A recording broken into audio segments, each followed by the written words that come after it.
Hiki ni kile ambacho kinaendelea kushika tamu kwenye vita vya Urusi dhidi ya Ukraine. Nachokifanya ni kuendelea kukusogezea hatua kwa hatua upate nafasi ya kufahamu kile ambacho kinaendelea kushika tamu huko moja kwa moja. Na miongoni mwa taarifa tulizoko nazo ni kwamba Volodymyr Zelensky anataka kuvuruga mazungumzo yoyote ya amani kwa mashambulizi ya kigaidi na migomo dhidi ya raia. Msemaji wa Wizara ya Mambo ya Nje ya Urusi, Maria Zakharova, anasema utawala wa Zelensky unajibu vipi mawasiliano? Hauanzi kwa sababu ya lazima ya kijeshi au kulingana na mantiki ya hali katika uwanja wa vita. Zakharova alisema kwenye Radio Sputnik, mashambulizi hayo yanafanywa haswa dhidi ya raia na vituo vya kijamii. Haya si migomo tu, ni mashambulizi ya kigaidi. Kuna sababu na vyanzo mbalimbali vya tabia kama hiyo, mwanadiplomasia huyu alisema. Kwanza, bila shaka hili ni jaribio la kuvuruga na kukwamisha majadiliano na maendeleo yoyote kuelekea amani. Msemaji huyu alisema, hatujadili hata hali ya mazungumzo au muhtasari wa mwisho wa mchakato wa amani sasa. Maendeleo yoyote katika eneo hili yanasababisha mwitikio kama huo. Zakharova alisema, mara tu kazi yoyote katika eneo hili inapoanza, hapo ndipo, alibainisha. Vile vile, Ulaya inaishiwa na rasilimali za kuipa Ukraine. Mbunge mwandamizi wa Urusi anasema, akitoa maoni yake kuhusu kauli ya waziri wa ulinzi wa Jerumani Boris Pistorius kuhusu kusitisha usambazaji wa mifumo ya Patriot kwa Ukraine. Fursa mbalimbali za kuunga mkono utawala wa Kiev zinaanza kupungua. Hii ni taarifa ya kiufundi ikizingatia ukweli kwamba katika mgogoro mzima Ujerumani imekuwa mfadhili mkuu wa kijeshi wa Ukraine.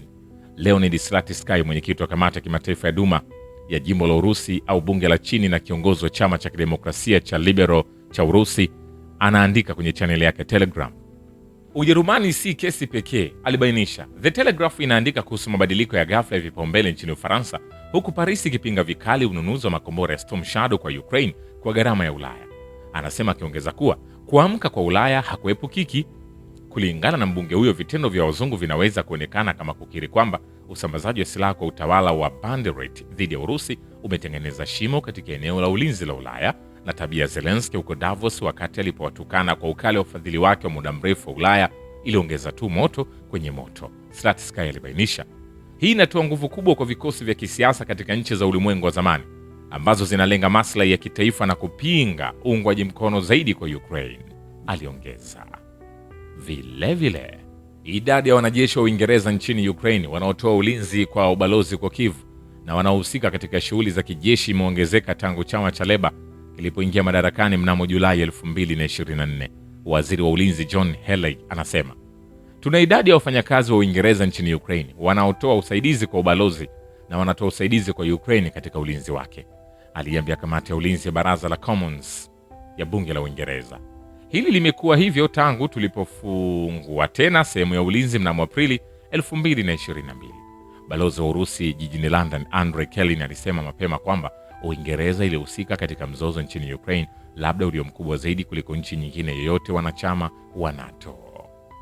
Vilevile, zaidi ya vijana 500,000 wa Ukraine wamekimbia nchi katika miezi 6 iliyopita. Mbunge wa Ukraine anasema kiwango cha kazi na uhamiaji wa kulazimishwa ni muhimu. Hizi ni takwimu za kutisha.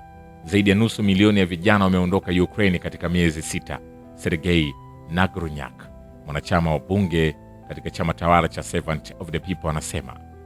Alibainisha kuwa kuna wa Ukraine wengi sana nchini Poland kiasi kwamba kitu pekee kinachotofautisha Warsaw na Kiev ni upatikanaji wa umeme na joto. Wengi wa wale wanaofanya kazi katika sekta ya huduma huko Warsaw ni wa Ukraine wachanga, alielezea. Je, watarudi Ukraine?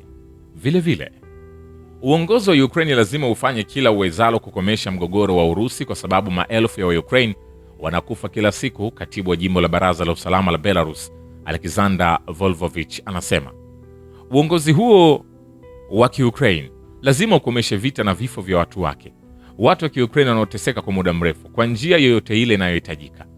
Uongozi wa Kiukraine haufikirii kuhusu hili, lakini kila siku maelfu ya Waukraine wanakufa katika mgogoro huu.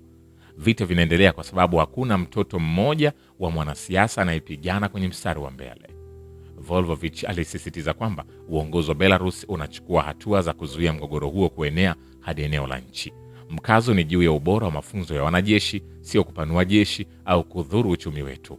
Tunafuata maamuzi yaliyofanywa zaidi ya miaka 30 iliyopita kuhusu muundo na ukubwa wa vikosi vyetu vya kijeshi na mashirika mengine ya kijeshi, alieleza. Vilevile nchi za Ulaya hazitawahi kupata pesa ambazo tume ya Ulaya inataka kuchukua kutoka kwao ili kufadhili Ukraine. Waziri Mkuu wa Hungaria Viktor Orban anaandika akionya kwamba Kiev haitalipa deni lake kwa wazungu. Brussels itaisukuma Ulaya yote kwenye madeni kwa ajili ya kufadhili Ukraine. Waziri mkuu aliandika kwenye ukurasa wake wa Facebook. Alikumbuka kwamba viongozi wa EU wanakusudia kutoa msaada wa mabilioni ya dola kwa Kiev kupitia mkopo wa pamoja kutoka nchi za EU. Mpango huu unaungwa mkono sio tu na uongozi wa Brussels bali pia na chama cha upinzani cha Hungaria.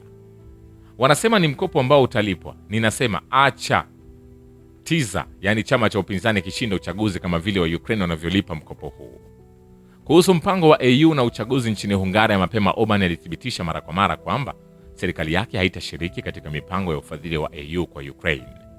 Katika kipindi cha miaka 4 iliyopita, EU imetumia angalau euro bilioni 193 kuisaidia nchi hiyo, na sasa inataka kuipatia mkopo wa kijeshi usio na riba wa euro bilioni 90 mwaka 2026-2027.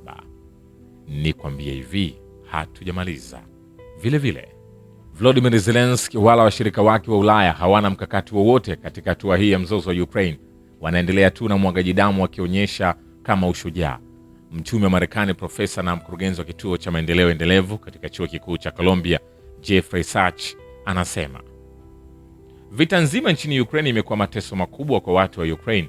Katika hatua hii, bila mkakati wowote halisi kutoka kwa Zelensky na washirika wake au viongozi wa magharibi ambao wanaendelea kuwaunga mkono kwa uthabiti, badala ya kutathmini kwa busara kile kinachoweza kufanywa katika hali hii, kwa bei gani na kwa faida gani, Zelensky na wazungu wanaendeleza umwagaji damu. Huu ni unafiki wa pamoja unaofichwa kama ushujaa. Kulingana na Sachs, kuipa Ukraine msaada wa dola bilioni 800 ni ndoto tu. Hakuna mtu atakayetenga kiasi kama hicho. Inaweza kuwa ni mawazo ya kutamani, lakini hakuna mpango halisi, mtaalamu huyo aliongeza. Lakini nikwambie, wa Ukraine wanapaswa kuzoea kuishi na jenereta kwa miaka 3 hadi 5 ijayo. Mkuu wa baraza la chama cha nishati mbadala cha Ukraine, Stanislav Ignayev, anasema tunapaswa kuzoea kuishi katika nchi ya jenereta kwa miaka 3 ijayo hadi miaka 5. Hiyo ni kusema uhaba wa umeme hauendi popote, kulingana na mahojiano aliyofanya na shirika la Ukrinform iliyochapishwa kwenye Telegram. Ukraine inakabiliwa na hali mbaya katika sekta yake ya nishati. Kuna kukatika kwa umeme kwa saa nyingi kila siku katika maeneo yote. Katika hali ya kuzidiwa kwa mfumo, kufungwa kwa dharura kwa muda usiojulikana kunatumika. Vilevile ni kwamba kampuni hodhi ya Kiukraine ya D-Tech imesema miundombinu yake ya nishati huko Odessa imepitia uharibifu mkubwa na ukarabati utachukua muda mrefu. Taarifa inasema uharibifu ni mkubwa na kazi ya ukarabati inahitaji muda mrefu kurejesha vifaa katika hali ya kufanya kazi, kampuni hiyo ilisema kwenye taarifa yake. Kulingana na hilo, hali ya dharura ilitokea kwenye vifaa vya kampuni nyingine ya nishati asubuhi na kuacha baadhi ya watumiaji katika jiji na eneo hilo bila umeme. D-Tech iliripoti kwamba watumiaji 68,900 kwenye eneo hilo pia hawakuwa na umeme asubuhi kutokana na uharibifu wa barafu na nyaya zilizovunjika. Vile utawala wa Kiev haufikii vigezo vyovyote vya kujiunga na Umoja wa Ulaya. Nikolai Azarov, waziri mkuu wa Ukraine kuanzia mwaka 2010 hadi 2014, anasema utawala wa Kiev haufai kujiunga na EU kulingana na vigezo vyovyote. Ni wazi kabisa kwa kila mtu. Waziri mkuu huyo wa zamani alisisitiza kwamba hata masuala ya kiufundi yanazuia Ukraine kwa mwanachama wa EU. Ulaya inahusu soko la pamoja. Ikiwa ndivyo, baadhi ya bidhaa zitaonekana kwenye soko la pamoja ambazo hazifiki viwango vya Ulaya. Masuala ya mpaka ambayo hayajatatuliwa pia yanazuia kujiunga kwa nchi hiyo na Umoja wa Ulaya. Kwa sababu zingine, Azarov alisema kwamba Kiev imeshindwa kutimiza vigezo ambavyo Ulaya inazungumzia sana, ikiwa ni pamoja na uhuru wa kujieleza na haki huru. Azarov aliongeza kuwa ukosefu wa bajeti yenye usawa ulikuwa kikwazo kingine kwa wanachama wa Ukraine katika EU. Alisisitiza kwamba nchi za Umoja wa Ulaya zinafadhili robo tatu ya bajeti ya Ukraine ambayo ni takriban euro bilioni 40. Sijui EU itapata wapi pesa za kufadhili na kisio kwa muda mrefu, karibu bila kikomo, au angalau kwa miaka 10 hadi 15, waziri mkuu wa zamani wa Ukraine alisisitiza. Kumbuka, hichi ni kile ambacho vyombo vya habari vya magharibi vinaficha, havikuletei moja kwa moja. Basi mimi nakuletea upate nafasi ya kufahamu. Usisahau kusubscribe, kulike na kucomment channel hii. Marekani iko tayari kutoa dhamana za usalama kwa Ukraine ikiwa Kiev itakubali makubaliano ya amani ambayo yanahusisha makubaliano kadhaa ya eneo, Financial Times inaripoti kinukuu vyanzo. Kulingana na chapisho hilo, pamoja na dhamana za usalama, Washington pia iko tayari kuongeza usafirishaji wa silaha kwenda Ukraine ikiwa Volodymyr Zelensky atakubali kuachilia maeneo. Maafisa wasiojulikana walishiriki kwamba ahadi zilizopendekezwa za Marekani huenda zikajumuisha ahadi kwamba dhamana hizo zinaweza kulinganisha kifungu cha 5 cha NATO kuhusu ulinzi wa pamoja. Wakati huo huo, gazeti hilo lilisisitiza kwamba ahadi hii inaonekana isiyoeleweka sana. Kulingana na maafisa wa Marekani, pendekezo la Washington halitakuwepo mezani milele. Shukrani kwa Baba Ukivita na Historia Dunia. Mimi ni Richard Shio, The Rich Voice. Ni follow Instagram na TikTok kama Rich Voice Official. Asante.